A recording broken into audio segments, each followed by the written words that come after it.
अभ्यास हमें बलवान बनाता है, दुख हमें इंसान बनाता है और हार हमें विनम्रता सिखाती है, जीत हमारे व्यक्तित्व को निखारती है। लेकिन सिर्फ विश्वास ही है जो हमें आगे बढ़ने की प्रेरणा देता रहता है। ऐसी स्थिति में हमेशा विश्वास को अपनाए रखें।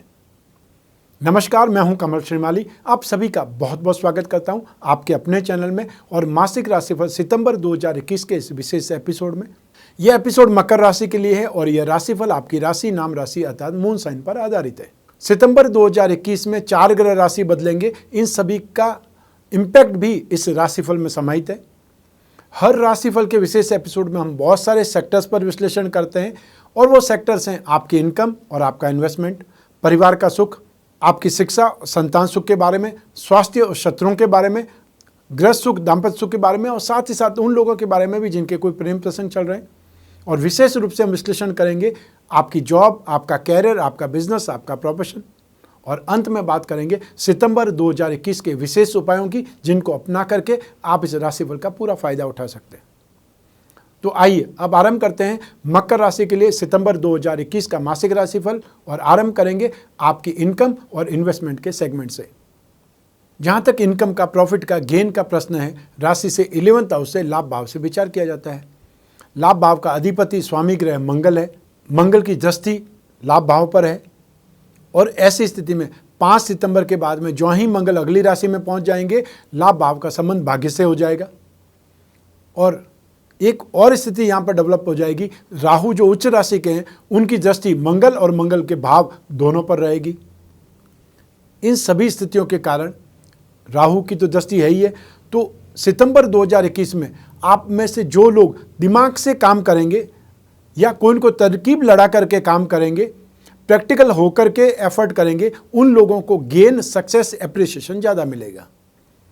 जो लोग प्लानिंग के साथ में एग्जीक्यूशन करेंगे, प्लानिंग के साथ में आगे बढ़ेंगे, वो ज़्यादा कमाई करेंगे, ज़्यादा सफल रहेंगे। सितंबर 2021 में आप एनर्जेटिक रहेंगे, फिटनेस कमाल की रहेगी, ऊर्जा बहुत अच्छी रहेगी। तो ऐसी स्थिति में मेहनत भी 100% करेंगे।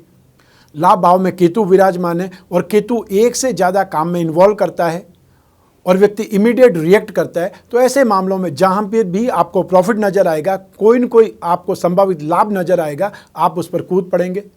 और ऐसी स्थिति में जो सबसे पहले बाजी मारता है वो लाभ में रहता है। वो स्थिति इस बार आपके लिए है, मकर राशि के लिए है। मंगल की स्थिति आपको बहुत ज़्यादा बेटर रूप देगी या बहुत ज़्यादा सक्षम बना देगी, क्योंकि मंगल एक प्रकार से आवेश का, क्रोध का, एनर्जेटिक भी है और मंगल मैनेजमेंट का अधिपति ग्रह है, सेनापति है। तो ऐसी स्थिति में सिस्टमेटिक काम करेंगे।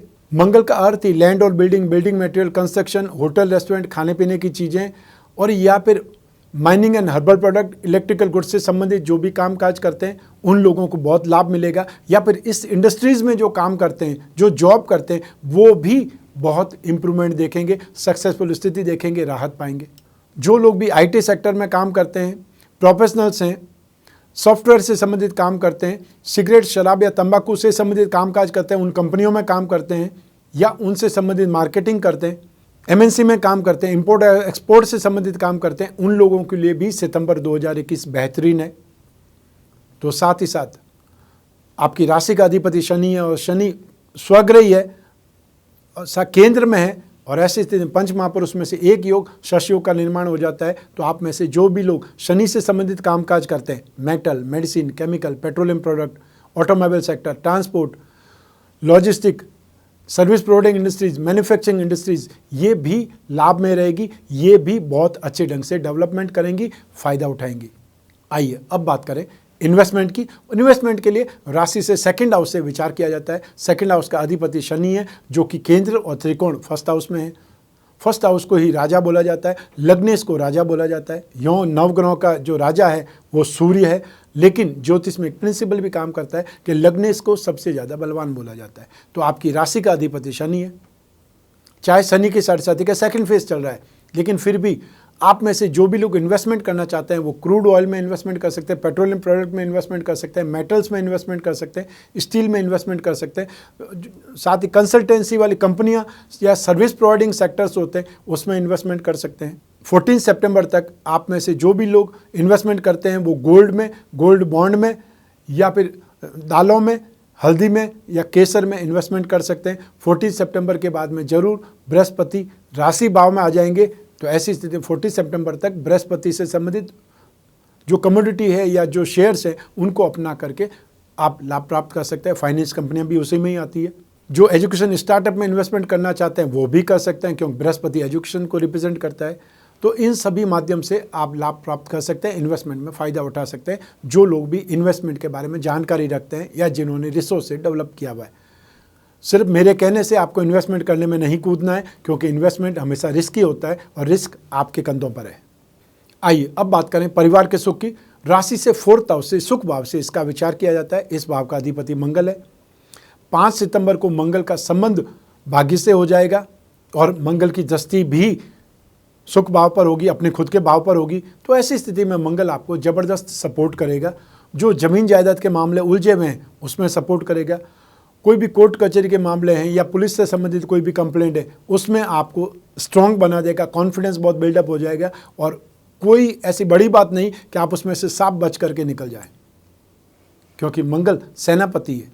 जो भी कानून होता है, जो भी रूल्स एंड रेगुलेशन होता है, उसको मैनेज करने का काम मंगल करता है। जो राजा है वो तो कानून बनाता है। तो सूर्य का जो पराक्रम है, वर्चस्व अधिकारों पर है और मंगल का एग्जीक्यूशन पर है। तो ऐसी स्थिति में मंगल आपके लिए बहुत ज़्यादा सपोर्टिव है। आपके परिवार के सुख में भी स्थितियाँ सुखद रहेंगी, आपका वर्चस्व भी बढ़ेगा और ऐसे में यदि आपके पेरेंटेड प्रॉपर्टी से संबंधित कोई भी विवाद सॉल्व होता है, सुलझ जाता है, तो आपको भी उसका फ़ायदा ज़बरदस्त मिलेगा और वो फ़ायदा आपको प्रॉपर्टी के रूप में मिलेगा। बहुत से लोगों को उस प्रॉपर्टी के सामने कैश मिलता है या गोल्ड मिलता है, लेकिन आपको प्रॉपर्टी में हिस्सा मिलेगा और प्रॉपर्टी ही मिलेगी। वो आपके लिए बहुत ज़्यादा सुखद स्थिति है। बड़े भाई बहनों से सहयोग मिलेगा, सपोर्ट मिलेगा और या फिर अपनी पुत्र वधू से या दामाद से आपको सपोर्ट मिलने के योग हैं। तो ऐसी स्थिति में सुखद स्थिति बोल सकते हैं, भाग्य का साथ बोल सकते हैं और बहुत सी सिचुएशन, बहुत सी प्रॉब्लम यहाँ पर आके परिवार से संबंधित कोई चिंता है वो भी यहाँ पर सॉल्व हो जाएगी और आप संपन्न, खुश या ये बोल सकते हैं आपका मूड अच्छा हो जाएगा। आइए अब बात करें शिक्षा की, संतान सुख की। राशि से 5th हाउस से इसका विचार किया जाता है, विश्लेषण किया जाता है। इस भाव का अधिपति शुक्र है, जो एक त्रिकोण का अधिपति होकर के दूसरे त्रिकोण में स्थित है। मकर राशि के लिए मुख्य ग्रह होता है शुक्र और वह शुक्र 5 सितंबर 2021 को अपनी खुद की राशि में आ जाएंगे, त्रिकोण के अधिपति होकर के केंद्र में आ जाएंगे। ये राजयोग की स्थिति बन जाएगी, जो आपके लिए बहुत ज़्यादा सुखद है। राशि से 5वें भाव में राहु विराजमान है उच्च राशि के होकर के, ये स्थिति बहुत बेटर है। तो साथ ही साथ आपकी राशि के अधिपति भी स्वग्रही है। तो इस सितंबर माह में आपको तीनों ही त्रिकोण का स्वग्रही संबंध देखने को मिलेगा। शुक्र 5 सितंबर को स्वग्रही हो जाएंगे, बुध ऑलरेडी अपनी खुद की राशि में उच्च राशि के हैं और शनि स्वग्रही ऑलरेडी चल रहे हैं। तो ऐसी स्थिति में तीनों त्रिकोण बलवान होने से आप बहुत ज़्यादा सुखद स्थिति में रहेंगे या बहुत ज़्यादा स्ट्रॉन्ग सक्सेस, सपोर्ट, ये सब कुछ आपको मिलेगा। तो एजुकेशन के सेक्टर में आपका दिमाग, आपकी बुद्धि, आपका कंसेप्ट, आपकी ग्रास्पिंग, आपका नॉलेज, सब कुछ आपका साथ देगा और ये समय बहुत कुछ सीखने का है, डेवलप करने का है और उसको यूज़ करने का है। तो ऐसी स्थिति में आईटी सेक्टर के, सॉफ्टवेयर से संबंधित, एमएनसी में काम करने वाले, इंपोर्ट एक्सपोर्ट से संबंधित कोई भी स्टडीज़ कर रहे हैं, उन लोगों के लिए सितंबर 2021 बेहतरीन है। आपकी नॉलेज भी बढ़ेगी, आपकी काबिलियत भी बढ़ेगी और उसका इस्तेमाल आप आने वाले समय में कर पाएंगे। तो इसके साथ ही जो भी लोग फैशन या कॉस्मेटिक्स से संबंधित या फैशन डिज़ाइनिंग से संबंधित, इंटीरियर से संबंधित, जेम्स एंड ज्वेलरी से संबंधित कोई डिज़ाइनिंग का काम कर रहे हैं या फिर फिल्म लाइन में आर्ट डिज़ाइनिंग, सेट डिज़ाइन से संबंधित कोई कोर्स कर रहे हैं, फोटोग्राफी से संबंधित कोई कोर्स कर रहे हैं या आप म्यूज़िक, डांस, एक्टिंग, ये सब कुछ सीख रहे हैं कोई न कोई एकेडमी में, तो आपके लिए समय बहुत बेहतरीन है, सुखद है, सपोर्टिव है, उसका फ़ायदा आपको मिलेगा। मेडिकल और नॉन मेडिकल के students, mechanical engineering, chemical engineering, aviation से संबंधित और इलेक्ट्रॉनिक्स से संबंधित आप में से जो भी स्टूडेंट हैं उनको भी सितंबर 2021 बेहतरीन सपोर्ट मिलने लायक बनाएगा।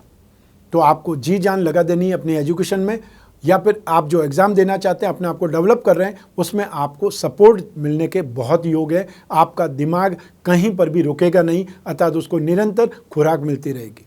आइए अब बात करें संतान सुख की। राशि से 5वें भाव से संतान सुख के बारे में विचार किया जाता है। तो ऐसी स्थिति में संतान सुख का अधिपति शुक्र है और संतान का कारक बृहस्पति है। वो बृहस्पति 14 सितंबर को फर्स्ट हाउस में जाकर के संतान भाव पर दृष्टिपात करेंगे, भाग्य भाव को भी देखेंगे, सप्तम भाव को भी देखेंगे। तो ये सारी स्थितियां अर्थात एक केंद्र और दो त्रिकोण पर बृहस्पति की शुभ दृष्टि होने से आपके लिए बहुत सुविधाजनक स्थिति होने वाली है। संतान के सुख के संदर्भ में या संतान के साथ में अच्छी ट्यूनिंग होना, उनके साथ में अच्छे ढंग से बातचीत होना या वो आपके एक प्रकार से इन्फ्लुएंस में रहना, ये इस समय काल में नजर आएगा और 14 सितंबर के बाद में वो सुखद स्थितियां आपको देखने को मिल जाएगी। और ऐसी स्थिति में आप में से जो भी लोग प्लान कर रहे हैं संतान के बारे में, उन लोगों के लिए 20 नवंबर 2021 तक सुखद समय है। संतान के रिश्ते के लिए जो ट्राई करना चाहते हैं, विवाह के लिए, उनके सुखद समय है। चाहे बृहस्पति नीच राशि का, लेकिन बृहस्पति की पोजीशन से ज़्यादा बृहस्पति जिस भाव को देखते हैं वहाँ पर शुभ ज़्यादा करते हैं, ये सिद्धांत है। इसका फायदा आपको मिलेगा। तो संतान से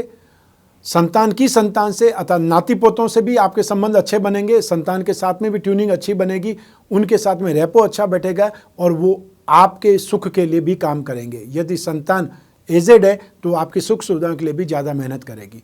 तो इसका फायदा आपको नजर आएगा। आइए अब बात करें आपके स्वास्थ्य के बारे में और आपके शत्रुओं के बारे में। राशि से 6th हाउस से रोग भाव से इसका विश्लेषण किया जाता है और रोग भाव का स्वामी ग्रह है बुध, जो कि उच्च राशि में भाग्य भाव में स्थित है। राहु की दृष्टि, क्योंकि राहु शनि के समान फल करता है और राहु भी ऐसी स्थिति में स्थित है जहां भाग्य को, लाभ को और शनि को खुद को देख करके शनि को भी सपोर्ट करे, बलवान बना रहे। चाहे वो छाया ग्रह है, लेकिन छाया भी आपका जब गलत समय होता है साथ छोड़ देती है। तो ऐसी स्थिति में यहाँ पर राहु के शनि के समान फल जब राहु करते हैं और शनि को ही यहाँ पर सपोर्ट दे रहे हैं, तो ऐसी स्थिति में आपके लिए स्थितियाँ बुध के लिए भी बहुत बेटर है। रोगों से, स्वास्थ्य के मामले में आप सुरक्षित रहेंगे। 14 सितंबर तक तो बृहस्पति की भी शुभ दृष्टि है, ये भी आपको सपोर्ट करेगी। तो ऐसी स्थितियों में आप में से जो भी लोग जो प्रीवियस टाइम में इन्फेक्शन से, कोरोना से गुजरे हैं, उन लोगों को भी अब एहसास होगा कि उनमें स्ट्रेंथ या ताकत लौट रही है।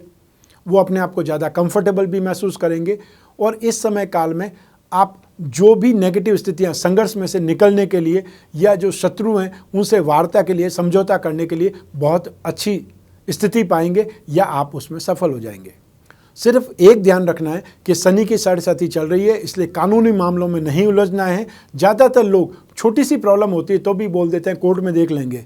तो कोर्ट में आप क्या देखेंगे? कोर्ट में 20-25 साल तक तो आपका नंबर नहीं आएगा, तो लोग आपको देखेंगे, आप तो लोगों को देख नहीं पाएंगे, आप तो स्थिति देख नहीं पाएंगे। और यूँ भी सिविल मामले जो होते हैं उसमें एक पीढ़ी उसका फैसला ही नहीं देखती, अगली पीढ़ी ही उसका सुख भोगती है, दुख भोगती है।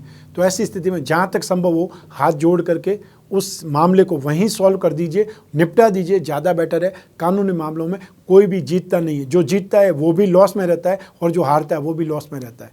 तो फायदेमंद स्थिति तो है। और ऐसी स्थिति में सिर्फ दूसरों के घर भरते हैं। जब आप बीमार हो जाएंगे तब भी दूसरों के घर भरेंगे और जब आप कानूनी मामलों में उलझेंगे तब भी दूसरों के घर बनेंगे। तो आप देख लीजिए समाज में ये दो लोग सबसे ज़्यादा तेज़ी से डेवलप करते हैं। आइए अब बात करें दाम्पत्य सुख की, गृहस्थ सुख की, साथ ही साथ उन लोगों की जिनके कोई प्रेम प्रसंग चल रहे हैं या जो रिलेशनशिप में है। सबसे पहले हम बात करेंगे दाम्पत्य सुख की। राशि से सप्तम भाव से इसका विचार किया जाता है। इस भाव का अधिपति चंद्रमा होता है, जो कि हर 2.25 दिन में एक राशि से दूसरी राशि में चले जाते हैं और इस राशि को जो देख रहे हैं वो ग्रह शनि और चंद्रमा आपस में शत्रु होते हैं। तो ऐसी स्थिति में आपको कुछ न कुछ नेगेटिविटी का सामना तो करना ही पड़ेगा। लेकिन दाम्पत्य सुख का कारक जो होता है वो शुक्र होता है और शुक्र 5 सितंबर को स्वराशि में चले जाएंगे और इस समय भी शुक्र आपकी राशि के की प्लेनेट होते हुए भाग्य से संबंध जोड़ रहे हैं बुध के साथ में। और बुध और शुक्र जब एक साथ में, एक ग्रह उच्च राशि का है और एक ग्रह नीच राशि का है, तो इस चीज़ को नीच भंग राजयोग कहा जाता है। इसका फायदा आपको मिल रहा है। तो शुक्र नीच राशि का है, इस पर मत जाइए। शुक्र यहाँ पर बुध के साथ में, इसका फायदा आपको मिलेगा। 5 सितंबर को शुक्र स्वग्रही हो जाएंगे।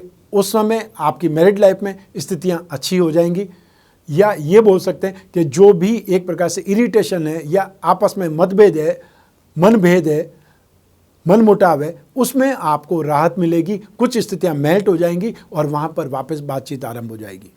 और यूँ भी बातचीत को कभी बंद नहीं करना चाहिए, मेरा एक सिद्धांत है। फिर एक और स्थिति जन्म लेगी 14 सितंबर 2021 को। बृहस्पति राशि भाव में फर्स्ट हाउस में आ जाएंगे, वक्री होते हुए नीच राशि में आ जाएंगे, लेकिन अपनी उच्च राशि पर दृष्टि डालेंगे। तो जो भी दाम्पत्य सुख में स्थितियां नेगेटिव है उनको पूरा समाप्त कर देंगे। हालांकि शनि की दृष्टि रहेगी, बीच बीच में कुछ न कुछ मतभेद वाली स्थिति आएगी, क्योंकि शनि को मेलाफाइड इंटेंशन वाला बोलते हैं, शनि को पापी बोला जाता है। और ऐसी स्थिति में शनि को विच्छेदात्मक ग्रह होने के कारण कुछ न कुछ अलग करने का मामला या कुछ न कुछ ऐसी स्थिति पैदा कर देता है जिससे आप दाम्पत्य सुख या गृहस्थ सुख नहीं ले पाते हैं, उसमें व्यवधान उपस्थित हो जाता है। और वो व्यवधान जो पारिवारिक सदस्य हैं उनके द्वारा आ सकता है, कोई गलतफहमी से आ सकता है, बीमारी को लेकर के आ सकता है, वह कारण बहुत से हो सकते हैं, लेकिन रिजल्ट एक होता है कि दाम्पत्य सुख में बाधा या अभाव। ऐसी स्थिति में 14 सितंबर से सुखद स्थितियां हैं, क्योंकि बृहस्पति गृहस्थ सुख, संतान सुख, मेंटल स्ट्रेंथ और फाइनेंस इन सभी चीज़ को कंट्रोल करता है। तो बृहस्पति अपने उच्च राशि पर देख करके इन सभी स्थितियों को शुभ बनाएगा या नेगेटिविटी को कंट्रोल कर देगा। और यूँ भी बृहस्पति की दृष्टि में अमृत है तो वो अमृत आपको मिलेगा। अब बात करते हैं उन लोगों की जिनके कोई प्रेम प्रसंग या गहरी मित्रता है, और उसके लिए राशि से 5th हाउस से, पंचम भाव से विचार किया जाता है। पंचम भाव का अधिपति शुक्र है। शुक्र इस समय भी राजयोग में है और 5 सितंबर से शुक्र स्वग्रही हो जाएंगे, ये स्थिति शुभ है। इस भाव में राहु विराजमान, राहु उच्च राशि के हैं, ये सुखद स्थिति है। तो इन सभी सिचुएशन से सप्तम भाव पर भी बृहस्पति की दृष्टि हो जाएगी 14 सितंबर से। ऐसी स्थिति में आपका फ्रेंडशिप या आपकी रिलेशनशिप, आपका प्रेम प्रसंग आगे बढ़ेगा। आप उस सिचुएशन को समझ पाएंगे या एक दूसरे के साथ में चलने के लिए क्या सही है क्या गलत है इसका आपको आभास होगा। और 14 सितंबर से पहले जो कुछ भी बातचीत में मनमुटाव उपस्थित हो जाते हैं वो भी ठीक हो जाएंगे, अर्थात वो भी निकल जाएंगे। ऐसी स्थिति में आपके पास बचेगा सुखद एहसास, प्योर फ्रेंडशिप। और प्योर फ्रेंडशिप का मतलब है आपको सहनशील बनना है, धैर्य और संयम ये आपके पास होना चाहिए। फ्रेंडशिप का अर्थ या प्रेम प्रसंग का अर्थ दूसरे का फायदा उठाना कभी नहीं होता है, इससे बचने की सलाह देता हूँ। आइए अब बात करते हैं आपके जॉब, प्रोफेशन, कैरियर या रोजगार की। राशि से 10th हाउस से इसका विश्लेषण किया जाता है। और 10th हाउस का स्वामी ग्रह है, अधिपति ग्रह है शुक्र, जो कि एक केंद्र का अधिपति होकर के त्रिकोण में स्थित है, राजयोग की स्थिति है। और यों भी बुध और शुक्र एक साथ में होने से बुध उच्च राशि के, शुक्र नीच राशि के, नीच भंग राजयोग उपस्थित हो रहा है। 5 सितंबर को शुक्र अपनी खुद की राशि में आ जाएंगे, बृहस्पति और शनि की दृष्टि में आ जाएंगे, और शनि के तो उच्च की दृष्टि है। और बृहस्पति जिस भाव को देखते हैं उस भाव को शुभ फल देते हैं, चाहे वो राशि नेगेटिव राशि हो, शत्रु राशि हो तो भी। साधु सन्यासी जब भी कोई भी प्रवचन देते हैं, लोगों का भला करते हैं, ये नहीं देखते हैं वो कौन से संप्रदाय का है, वो स्त्री या पुरुष है या बच्चा है, या फिर वो कौन सी जाति से, कौन से धर्म से आता है, वो नहीं देखा जाता है। तो ठीक ये बृहस्पति देवता का गुरु है, तो वो हमेशा जहाँ पर भी देखेंगे वहाँ पर भला करने का गुण है, वो भलाई, वो शुभता, वो पॉजिटिविटी देने का काम करेंगे। तो आपके कैरियर पर भी वो पॉजिटिविटी मिलेगी। शनि राशि के अधिपति हैं और अपनी उच्च राशि पर दृष्टि, ये पॉजिटिविटी आपको मिलेगी। शुक्र की पॉजिटिविटी 5 सितंबर से आपको और ज़्यादा मिलेगी। तो इन सभी ग्रह स्थितियों के कारण आप अपने कैरियर में, अपने जॉब में सुविधाजनक स्थिति से कामकाज करेंगे। कोई भी नेगेटिविटी का एहसास आपको नहीं होगा, या कोई आपकी टांग खिंचाई कर रहा है, लेग पुलिंग कर रहा है, साजिश का शिकार बना रहा है, वो स्थिति इस माह में नहीं देखने को मिलेगी। और 5 सितंबर के बाद में आप अपने कैरियर में, अपने कामकाज में, अपने काम धंधे में रिलैक्स होकर के काम करेंगे, अर्थात एक प्रकार से कंफर्टेबल सिचुएशन में आपका काम होता चला जाएगा। एक होता है कि मेहनत करते हैं, खून पसीना बनाते हैं, बहुत हाथ पांव मारते हैं, फिर जाकर के कामकाज आगे बढ़ता है। लेकिन ये 5 सितंबर से समय आपके लिए बहुत ज़्यादा पॉजिटिव है। तो जो काम अधूरे पड़े सबसे पहले उनको आगे लाइए ताकि वो पूरे हो जाएं, और फिर नए काम को आगे बढ़ाइए, योजना बना करके आगे बढ़िए, अपने आप को टेक्निकली बहुत साउंड बनाइए, और प्रैक्टिकल हो करके जो इस समय काल में जो परिस्थितियां हैं उन परिस्थितियों के आधार पर अपने आप को बदलने का प्रयास कीजिए। क्योंकि जो आप परंपरावादी ढंग से कामकाज करते थे वो इस समय नहीं हो सकता है। डिजिटल युग आ गया है, इलेक्ट्रॉनिक्स का युग आ गया है, संचार क्रांति वाली स्थिति है, और महामारी और महामंदी में आप अपने आप को चेंज नहीं करेंगे तो आप पीछे रह जाएंगे। तो ये समय है अपने आप को डेवलप करने का, नए ढंग से अपने आप को रिप्रोडक्शन में जाने का, या अपने आप को वापस रीलॉन्च करने का।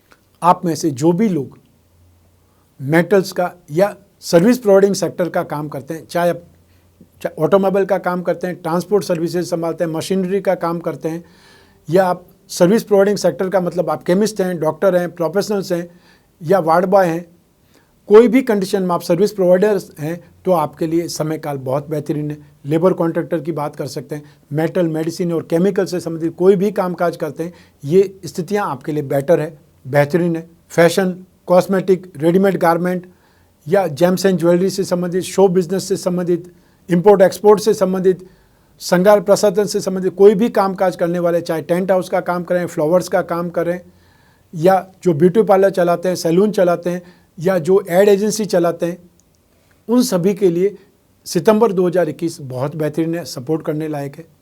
और 14 सितंबर तक बृहस्पति भी आपको सपोर्ट करेगा फाइनेंशियल इंडस्ट्रीज़ को, एजुकेशन इंडस्ट्रीज़ को, बेकरी और कन्फेक्शनरी से संबंधित कामकाज करने वाले लोगों को, और जो गिरवी का काम करते हैं, करेंसी का काम करते हैं, फाइनेंशियल ब्रोकरेज का काम करते हैं, और या फिर वो लोग जो शेयर मार्केट से संबंधित कोई न कोई ब्रोकरेज का काम करते हैं, वो लोग भी बहुत बेहतरीन ढंग से डेवलप करेंगे, अपने कामकाज को बड़ा करेंगे या वॉल्यूम बढ़ा देंगे। और ये स्थिति, सुखद एहसास आपको सितंबर 2021 में दिखाई देगा। आइए अब बात करते हैं सितंबर 2021 के विशेष उपायों के बारे में। आप मकर राशि के लिए, क्योंकि शनि की साढ़े साथी का सेकंड फेज आपको चल रहा है, इसलिए शनि के उपाय आपको निरंतर करने पड़ेंगे। इससे पहले भी मैं आपको बता ही चुका हूँ और इस बार फिर से बताऊँगा। बृहस्पति आपकी राशि से 12th हाउस और पराक्रम दोनों के अधिपति हैं, और बृहस्पति की दृष्टि जहाँ जहाँ होती है वहाँ सुखद स्थिति और ज़्यादा आती है। तो बृहस्पति नीच राशि के होने से आप यदि बृहस्पति का उपाय करेंगे तो आपको राहत और ज़्यादा मिलेगी, आपको कंफर्टेबल स्थितियाँ पैदा होंगी या आपको सुखद एहसास और बढ़ जाएगा। तो ऐसी स्थिति में शनि के साढ़े से इम्पैक्ट भी आप वीक कर सकते हैं बृहस्पति के उपाय करके। शनि का उपाय तो करना ही चाहिए। तो सबसे पहले बृहस्पति के उपाय की बात करें तो विष्णु की पूजा उपासना करनी चाहिए, रोजाना विष्णु भगवान पर अभिषेक करना चाहिए, हर बृहस्पतिवार को, थर्सडे को पीली वस्तुओं का दान करना चाहिए, शनि के लिए नित्य शनि स्तोत्र का पाठ करें, और या फिर छोटा सा मंत्र है ओम प्राम प्रीम प्रोम सह शनये नमः, इस मंत्र का जाप करें। हर शनिवार को काले रंग की वस्तुओं का दान करें, और वो काले रंग की वस्तु काला जूता, काली छतरी, काला कपड़ा, काला कंबल या काले तिल या तेल हो सकता है, लोहा हो सकता है, इन वस्तुओं का दान दे सकते हैं। और दान हमेशा ज़रूरतमंद व्यक्ति को करना चाहिए। जिसको ज़रूरत ही नहीं है उसको दान देने से क्या फ़ायदा। हमेशा दान नीडी पर्सन को, आपकी भी ज़रूरत है दान देने की और सामने वाले को उस वस्तु की आवश्यकता होनी चाहिए, तो दान लेना सही है, दान देना सही है और उसका दान लेना सही है। 10 सितंबर 2021 से गणेश चतुर्थी महोत्सव आरंभ हो जाएगा। जो भी गणपति के उपासक हैं वो अपने घर गणपति की स्थापना करेंगे, आमंत्रित करेंगे, उनकी पूजा उपासना करेंगे, अपनी समस्याओं के समाधान के लिए उनको प्रार्थना करेंगे या कामना पूर्ति के लिए उनको प्रार्थना करेंगे। और उसी समय हम आपके लिए बनाएंगे कवच, विशेष कवच का निर्माण करेंगे आपकी समस्याओं के समाधान के लिए और आपकी कामना पूर्ति के लिए, क्योंकि फिर अगले 15 दिन तक श्राद्ध पक्षों में कुछ भी कवच का निर्माण नहीं होगा। तो ऐसी स्थिति में आप में से जो भी लोग अपनी समस्याओं के समाधान के लिए या कामना पूर्ति के लिए कवच निर्माण कराना चाहते हैं, स्क्रीन पर जो नंबर दिए हुए हैं उस पर संपर्क स्थापित करें। वो लोग आप उसे जो जानकारी चाहते हैं वो जानकारी प्रदान करें, वो आपकी सहायता करेंगे, आपको उचित कवच के बारे में मार्गदर्शन प्रदान करेंगे। और जो अपनी जन्म कुंडली के द्वारा उचित कवच का निर्धारण चाहते हैं उनको अपनी जन्म कुंडली की डिटेल बतानी पड़ेगी। ये राशिफल आपकी जन्म कुंडली में से एक ग्रह चंद्रमा पर आधारित है, और जब आपके जीवन में समस्याएं गंभीर हो, जब बहुत बड़ा डिसीजन लेना हो या कोई कश्मकश या दुविधा की स्थिति हो, तब आपको अपनी जन्म कुंडली का विश्लेषण कराना चाहिए, क्योंकि ये राशिफल तो जनरल है। एक राशि के करोड़ों लोग हैं और करोड़ों लोगों पर सेम चीज़ कभी घटित नहीं हो सकती। तो ऐसी स्थिति में अपनी जन्म कुंडली से राशिफल या अपनी जन्म कुंडली से समस्याओं का समाधान प्राप्त करना ज़्यादा सही रहता है, ज़्यादा सटीक रहता है। तो ऐसी स्थिति में भी स्क्रीन पर जो नंबर दिया हुआ है उस पर संपर्क स्थापित करके अपॉइंटमेंट फिक्स करें। फिर आप और मैं आपकी जन्म कुंडली पर, आपकी जिज्ञासा पर, आपके प्रश्नों पर, आपकी समस्याओं पर बात करेंगे और ढूंढ करके निकालेंगे विशेष उपाय। और समय भी मैं आपको बताऊंगा कि कितना समय अभी बाकी है इन समस्याओं से जूझने में, या आने वाला समय आपके लिए कितना प्रगतिशील है, कितना बेटर है। इस एपिसोड को यहीं समाप्त करते हैं। मैं कामना करता हूं कि आप स्वस्थ रहें, प्रसन्न रहें और सुरक्षित रहें। अपना और अपने परिवार का बहुत बहुत ख्याल रखें। आप सभी को मेरा नमस्कार, बहुत बहुत शुभकामनाएं। ईश्वर आपकी रक्षा करे, गणपति बप्पा आपकी रक्षा करे और आपके पितृदेव आपकी रक्षा करें, आपकी कामना पूरी करें। बहुत बहुत धन्यवाद।